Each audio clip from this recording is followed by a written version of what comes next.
we're going to crack open the core wisdom of Jay Shetty's Think Like a Monk. We're going to explore how these ancient ideas aren't really about escaping the world, but about finding your calm and your purpose right in the middle of all our modern-day chaos. So let's just dive right in, shall we? Do you ever get that feeling that you're just going through the motions? You know, reacting to every notification, every deadline, just all the noise from the outside world. If you're nodding along, trust me, you are not alone. It's that feeling of being totally overwhelmed and kind of disconnected from what really matters. And that's where this really cool, kind of backward idea comes in. What if the wisdom that monks have been practicing for literally centuries isn't about running away from our world, but about learning how to navigate it with a lot more intention and, clarity? Okay, so first things first, let's really get to the heart of the problem. Why do so many of us feel like we're just adrift? Well, a lot of the time, the answer is in where we're looking for our happiness and our sense of direction. And this is really the core of it, right?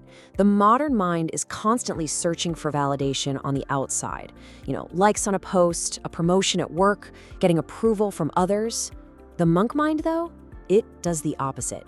It builds up a sense of worth from the inside through things like compassion and real self-awareness. So let's get into the first part of the fix, clearing out all that internal clutter.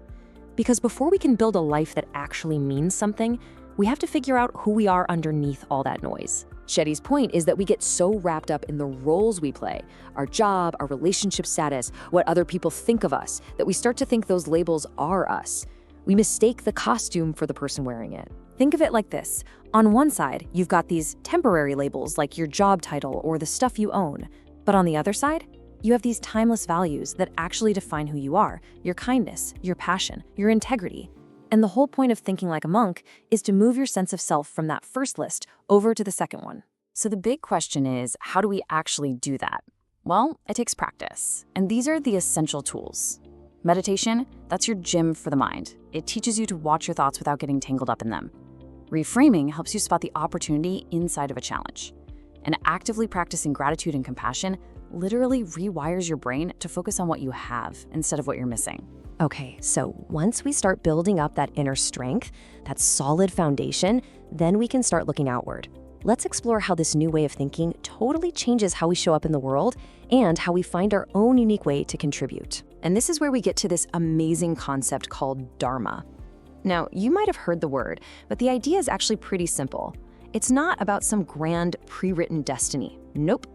It's about finding that sweet spot where what you're good at and what you love doing come together to help other people. See, Dharma isn't just one thing, it's more like a powerful formula. It's about answering 3 huge questions for yourself.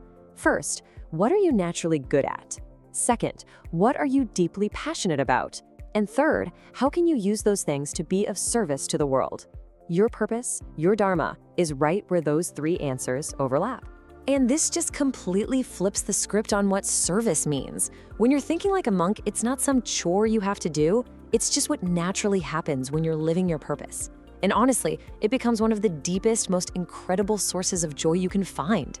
So we've got the inner mindset, we've got the outer purpose, but how do we actually connect the two? How do we make sure that what we do every day lines up with what we believe? The answer, my friends, is discipline. There's a reason monks are all about routines. It's not about being rigid, it's about freeing up your brain from having to make a million small decisions. And we can totally borrow that idea. Start your day with just a few minutes of quiet. Schedule a real break in the afternoon. And give yourself a digital curfew at night to protect your rest. It's simple, but it's a game changer. And look, this isn't just some feel-good philosophy. It actually works. You can measure it. When you put an intentional routine into place, you'll see your stress levels drop and your sense of clarity and control just skyrockets. It really is about designing your day instead of letting your day run you. Okay, so all of this is building up to one last and maybe the most important point. Thinking like a monk does not mean you have to go live in a monastery or throw your whole life away. It is not an all or nothing deal. It all starts with one single, simple choice. It all begins right here with one breath. One moment where you choose to be grateful. One small act of kindness.